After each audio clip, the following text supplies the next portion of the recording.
बिस्मिल्लाहिर्रहमानिर्रहीम। उभरता सितारा के प्लेटफ़ॉर्म से हम आपको अपने चैनल पर खुशामदीद कहते हैं। मैं हूँ आपका होस्ट एचएम खान। अस्सलाम वालेकुम मेरे पाकिस्तानियों, ईद मुबारक हो। बड़ी ईद है, आप लोग सब कुर्बानी में मसरूफ़ हैं। अल्लाह ताला आपकी कुर्बानी कबूल फरमाए। आज का टॉपिक पाकिस्तान का सबसे ज़्यादा मौज़ूए बहस टॉपिक है। लोग बाहर के ममालिक जाना चाहते हैं, कोई तालीम के हसूल के लिए, कोई बिज़नेस के लिए, कोई जॉब के लिए, लेकिन अवेयरनेस नहीं है। क्योंकि हमारा चैनल प्रैक्टिकल चैनल है, तो मैं आज आपकी मुलाकात एक ऐसे बच्चे से करवाना चाहता हूं जो कि एफएससी की तालीम हासिल करने के बाद आला तालीम के लिए इस टाइम ऑस्ट्रेलिया से हमें ज्वाइन करेगा। वो बताएगा वीजा कैसे मिला, क्या मुश्किलात हैं और ऑस्ट्रेलिया में वो इस टाइम क्या कर रहा है। सिर्फ 2 महीने हुए हैं इस बच्चे को ऑस्ट्रेलिया में ज्वाइन किए हुए। वहां एक यूनिवर्सिटी में इसका दाखिला हो चुका है और ये पढ़ रहा है।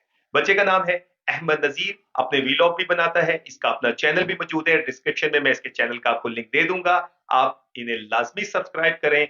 बहुत टैलेंटेड है और आज हमें ऑनलाइन ये ज्वाइन कर रहे हैं और हमसे बात करेंगे। लेकिन नए आए हैं तो चैनल को लाजमी सब्सक्राइब करें, बेल आइकन पे क्लिक करें, यारों दोस्तों के साथ शेयर करें और हमसे बात करनी हो, नीचे मेरा ईमेल एड्रेस मौजूद है, एनी टाइम आप मुझे ईमेल कर सकते हैं। अस्सलाम वालेकुम अहमद नजीर, कैसे हैं आप? वालेकुम अस्सलाम सर हामिद, मैं बिल्कुल ठीक ठाक। अल्लाह पाक का ख़ास करम है। सबसे पहले तो आपको ईद उल अज़हा मुबारक हो। खैर मुबारक।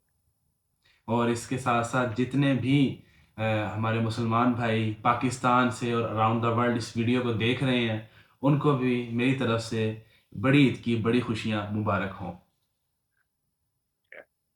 अच्छा अहमद, आप इस टाइम ऑस्ट्रेलिया में मौजूद हैं, तो आप ऑस्ट्रेलिया में क्या कर रहे हैं? जी, मैं ऑस्ट्रेलिया आया हूँ बैचलर्स के लिए और मेरी डिग्री है इंफॉर्मेशन टेक्नोलॉजी से रिलेटेड। और यहाँ पर आए अभी मुझे सिर्फ 2 मंथ्स हुए हैं और अभी मेरी क्लासेस स्टार्ट होनी है। तो फ़िलहाल तो अभी मैं जॉब्स वगैरह ढूंढ रहा हूँ, कुछ जो मिल रही हैं, जो अवेलेबल हैं, उनको कर रहा हूँ। ओके। वीजा आपको आसानी से मिल गया था? क्योंकि मैंने तो सुना है वीजे की बहुत मुश्किलात है। जी, जी, बिल्कुल आपने सही सुना है। वीज़े के हसूल में काफ़ी मुश्किलात और काफ़ी कह लें कि सब्र का इम्तिहान भी था, ये ऑस्ट्रेलिया का वीज़ा हासिल करना। क्योंकि करंटली जो हमारे मुल्क की सिचुएशन चल रही है, उस सिचुएशन में किसी भी मुल्क का वीज़ा हासिल करना, और स्पेशली हम ऑस्ट्रेलिया के ऊपर बात करें तो ऑस्ट्रेलिया की बात करेंगे, एक काफ़ी मुश्किल चीज़ है। उसकी वजह ये है कि क्योंकि मेरे अपने दोस्त हैं और बहुत से ऐसे दोस्त हैं जिन्होंने वीज़ा फ़ाइल किया मेरे फ़ाइल करने से कुछ अरसा पहले, और कुछ ने किया मेरे वीज़ा फ़ाइल करने के कुछ अरसे बाद। अब उस दौरान मुल्क की इकॉनमी जो थी वो थोड़ी अनस्टेबल थी। अभी गुज़िश्ता जो 2 माह पहले मुल्क के हालात थे वो सब आपके साथ सामने ही थे। तो उस टाइम में जिन लोगों ने वीज़ा फ़ाइल किया उनके वीज़ा रिफ्यूज़ हुए। उसकी वजह ये बनी कि माइग्रेशन एक्ट लगा कि आप, और माइग्रेशन एक्ट ये है कि आपके मुल्क की इकॉनमी या उसके हालात नहीं ठीक और आप मुल्क से मतलब निकलना चाह रहे हैं, तो इसलिए हम आपको वीज़ा नहीं देंगे। तो वो बिल्कुल लास्ट स्टेप पे आके वीज़ा रिफ्यूज़ हुए। लेकिन अल्लाह का बड़ा एहसान है, उस परवरदिगार का बड़ा करम है कि मैंने जिस टाइम वीज़ा फ़ाइल किया उस टाइम थोड़े हालात थोड़े स्टेबल थे और वीज़ा को प्रोसेस होने में मेरे वीज़ा को कोई 18 से 20 दिन लगे। लेकिन अल्हम्दुलिल्लाह पॉजिटिव रिस्पॉन्स आया। तो बिल्कुल आपकी राइट। बात बिल्कुल ठीक है। जी, जी। राइट। तो ये मुझे बताएं, आपने ऑस्ट्रेलिया ही चूज किया या आपने डिफरेंट कंट्रीज के लिए अप्लाई किया था? जी, सबसे पहले तो मेरा स्टडी अब्रॉड का प्लान बना था जब मैंने कॉलेज में एडमिशन लिया। तो मैंने उसी टाइम एक माइंडसेट बना लिया था कि यहाँ से यूनिवर्सिटी अपनी जो है ना, यूनिवर्सिटी की तालीम वो अपनी कंट्री से नहीं लेनी, वो इंटरनेशनली किसी अच्छी कंट्री में जाकर वहाँ से अपनी बैचलर्स की तालीम को कंटिन्यू करूँगा। तो सबसे पहले तो मेरा ज़हन बना था जर्मनी का।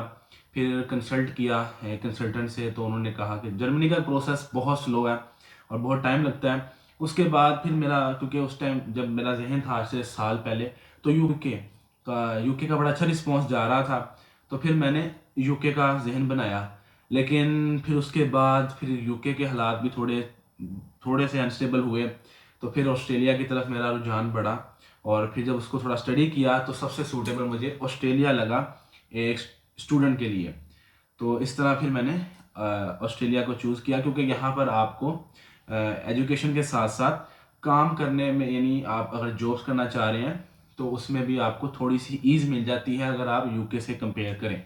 अच्छा, मुझे ये बताएँ कि इसमें आपकी मदद किसी कंसल्टेंट ने की थी और यूनिवर्सिटी जो आपने ऑस्ट्रेलिया में फाइंड की जिसमें इस टाइम आप तालीम हासिल कर रहे हैं, उसमें भी किसी ने मदद की या खुद ही आपने इंटरनेट की मदद हासिल की है? जी, इस तरह है कि ये प्रोसेस जो थी वो कंसल्टेंट मेरे हैं उनके थ्रू मैंने करवाया। उन्होंने ही मेरे डॉक्यूमेंट्स वगैरह सारे जो रिक्वायर्ड थे वो पूरे किए, मैंने उनको प्रोवाइड किए। उसके बाद उन्होंने ऑस्ट्रेलिया की मल्टीपल यूनिवर्सिटीज़ में, कोई 3-4 यूनिवर्सिटीज़ में अप्लाई किया तो 2 से ऑफ़र लेटर आया, 2-3 से। फिर मैंने इस यूनिवर्सिटी को चूज़ किया कि इसको हम फर्दर लेके चलेंगे। तो उनके ज़ेरे निगरानी जो है सारा प्रोसेस हुआ और अल्लाह के फ़ज़ल से मैं आज ऑस्ट्रेलिया में बैठा हूँ। अच्छा, एक आम सा सवाल मैं आपसे करूँगा और अक्सर पाकिस्तानी आपसे करते होंगे। जी, जी। कितना खर्चा आ गया था ऑस्ट्रेलिया पहुँचने में? जी, अब एक रफ़ आइडिया अगर बता जी, सकें जी, तो। बिल्कुल। रफ़ली अराउंड खर्चा आपका रहता है 30 से 30 लाख से 50 लाख के दरमियान। अब वो डिपेंड करता है कि आप किस प्रोग्राम में आ रहे हैं।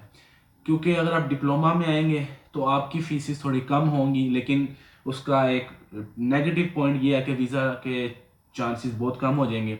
अच्छा, पाकिस्तान में क्योंकि शायद आपको मालूम होगा कि मैट्रिक के बच्चों के पेपर खत्म हुए हुए हैं और इसी तरह एफएससी के बच्चों के भी पेपर खत्म हो चुके हैं, पंजाब के हद तक मैं बात करूँगा। तो मुझे ये बताइए कि जो बैरून मुल्क तालीम हासिल करना चाह रहे हैं या ऑस्ट्रेलिया ही हासिल करना चाह रहे हैं, तकरीबन कितनी परसेंटेज इनको हासिल करना ज़रूरी है तालीम के लिए? जी, इस तरह है कि अगर आप, क्योंकि आप इसके अंदर एफएससी के बाद आएँगे तो बेहतर है, क्योंकि मैट्रिक के बाद मेरे ख़्याल से आपको डिप्लोमा में एडमिशन मिलेगा, ऑब्वियसली आप बैचलर्स में तो नहीं आएँगे। लेकिन ये है कि एफएससी में आपको कम से कम 55% मार्क्स चाहिए, और जितने ज़्यादा होंगे उतना आपको एडवांटेज होगा कि आपको स्कॉलरशिप मिल जाएगी 20%, 15%, 25%।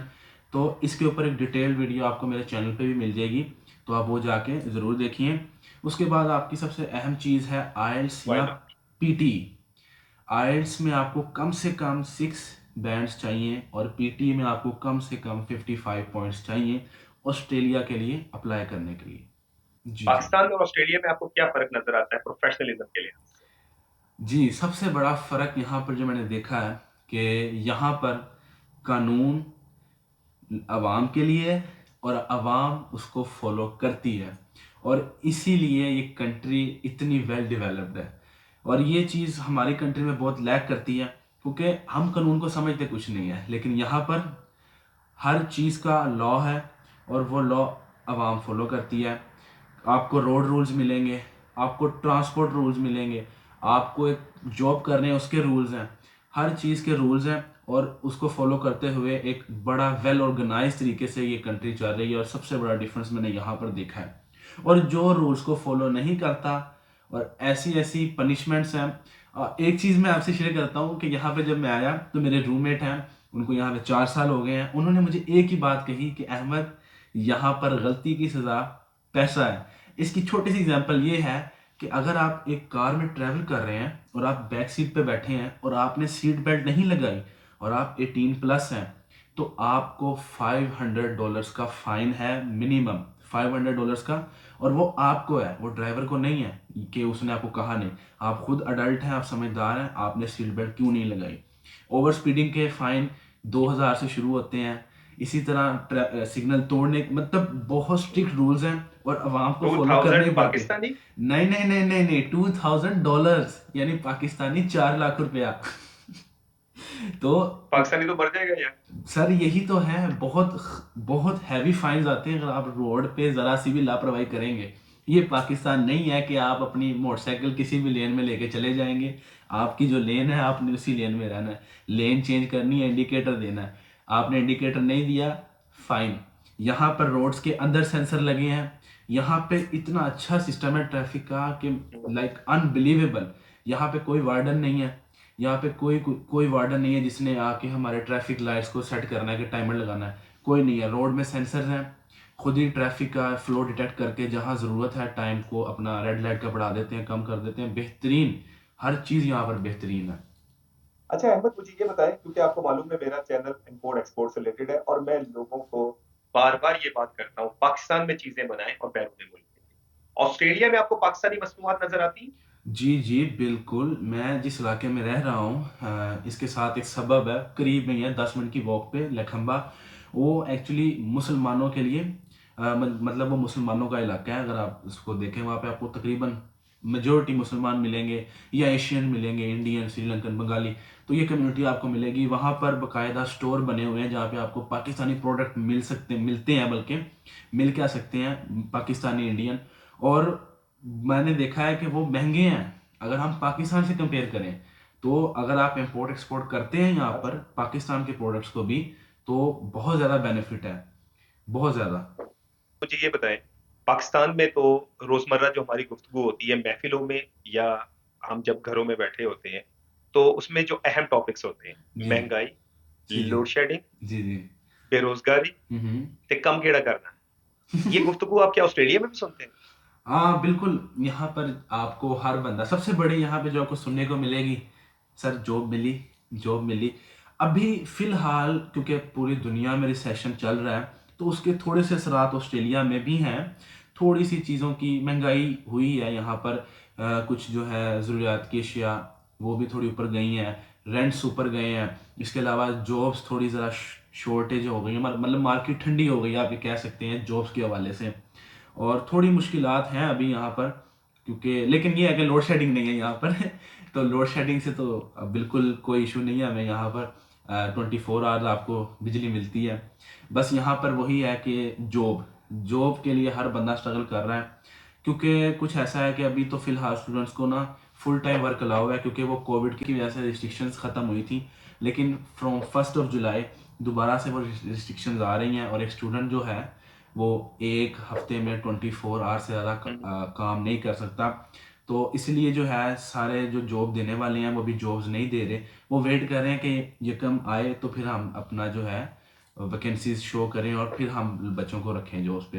तो अभी फ़िलहाल थोड़ा टाइम मुश्किल चल रहा है। अच्छा, इधर भी मुश्किल चल रहा है। जी, जी। ये बहुत अहम बात आपने बताई है। जी, जी। तो जब से आप यहाँ आए हैं ऑस्ट्रेलिया, जी, जी। खाने पीने के जो मामलात हैं, आपको पाकिस्तान ज्यादा महंगा लगा है कि ऑस्ट्रेलिया ज्यादा लगा है? और हलाल फूड और हराम फूड, यहाँ यूरोप वगैरह में ये कॉन्सेप्ट बहुत ज्यादा है, आराम से मिल जाती है हलाल फूड आपको? जी, सबसे पहले जो बात ये है कि ग्रोसरीज़, अपना खाना-पीना।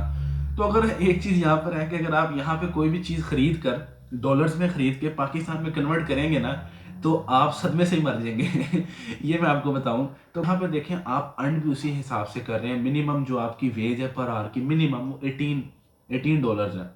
तो यहाँ पर ज़रूरियात की अशिया आपको, ग्रोसरीज़ अगर आप करते हैं, 4 लोग भी रह रहे हैं, तो अगर नॉर्मल ग्रोसरीज करते हैं तो पर हेड आपका $50 पड़ जाएगा, $60 पड़ जाएगा एक वीक का।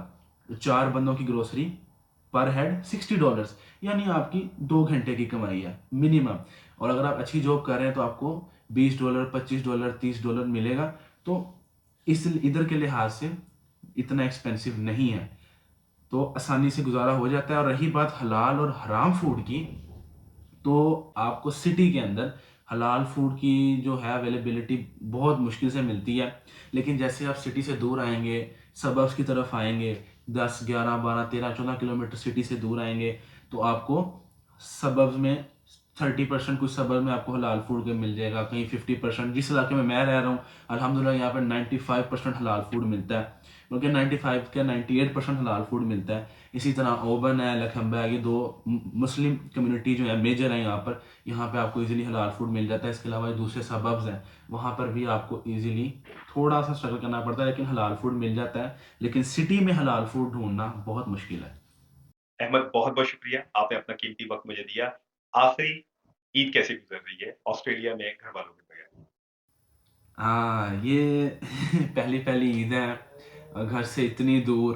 तो यहाँ पर बात फिर वही आ जाती है, ईदें अपनों के साथ हैं।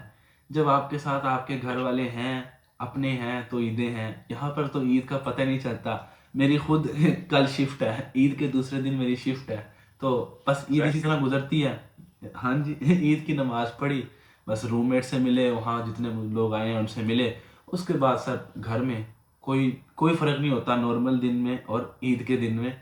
यहाँ पर ईद अपने मुल्क में है, मैं तो यही कहूँगा कोई शक कोई शक नहीं है। चलें, अपना बहुत-बहुत ख़्याल रखिएगा, अच्छी-अच्छी वीडियोज़ बनाएँ, लेकिन ऐसी बनाएँ जिससे हमारे पाकिस्तानियों को भी भला हो, फ़ायदा हो, वो कम अज़ कम पाकिस्तान में बैठ के ऑस्ट्रेलिया देख सकें। ओके अहमद, अपना ख़्याल रखिएगा। अल्लाह हाफ़िज़, फ़ी पाकिस्तान अमानिल्लाह, जिंदाबाद, शुक्रिया, पाकिस्तान अल्लाह हाफिज। ज़िंदाबाद।